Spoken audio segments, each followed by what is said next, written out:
Oh, hello.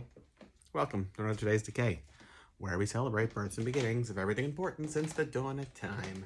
And on this day, October 28th, here's everything that happened. 1902, Elsa Lanchester was born.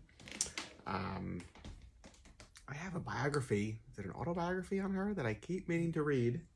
It's here somewhere. Where is it? Yeah, there it is. Elsa Lanchester herself. Heard it's great. Got it at the Strand, which is apparently closing, maybe, but then they're anti-union and anti-worker, so, you know. And they invested in Amazon stock.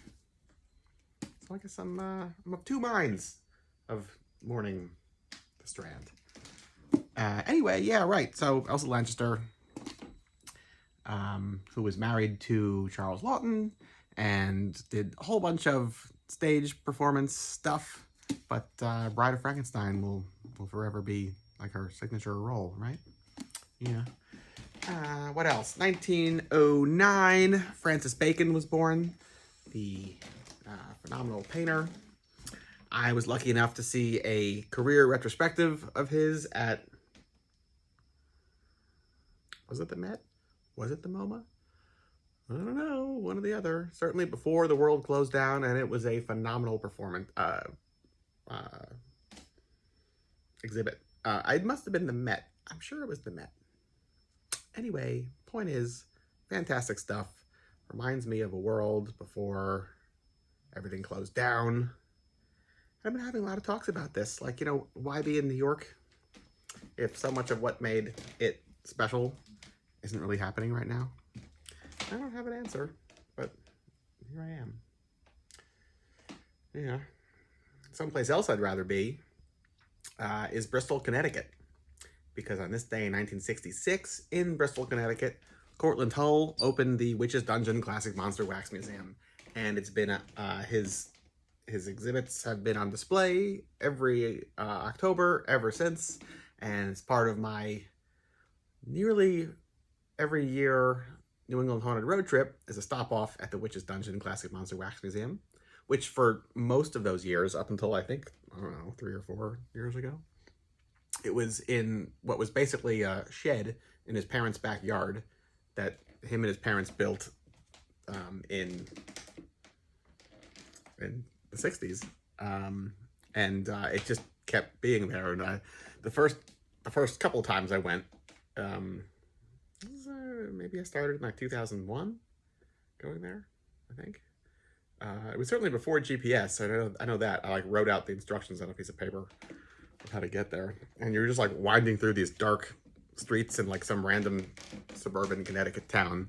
And then you're sure you're lost. And then the trees part, and on just this random suburban house, there's this enormous film screen. And he has set up a 60mm projector projecting monster movies. And one of his friends who plays violin on the Phantom of the Opera on Broadway is dressed as the Phantom, creeping in and out of the shadows and mist, playing the violin. And Sarah Karloff, Boris Karloff's daughter, was there, just like meeting people and telling stories about her dad. It was like perfect roadside Americana. I think it cost $2 to get in or something like that.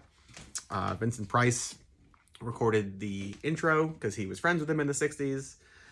It's, wonderful. And then maybe like 3, 4, or 5 years ago, he moved it into the Bristol Historical Society, which I'm of two minds on if this is better or worse. It's equally terrific because it gives him a lot more space to display things as opposed to the original shed he was in for 40 some odd years.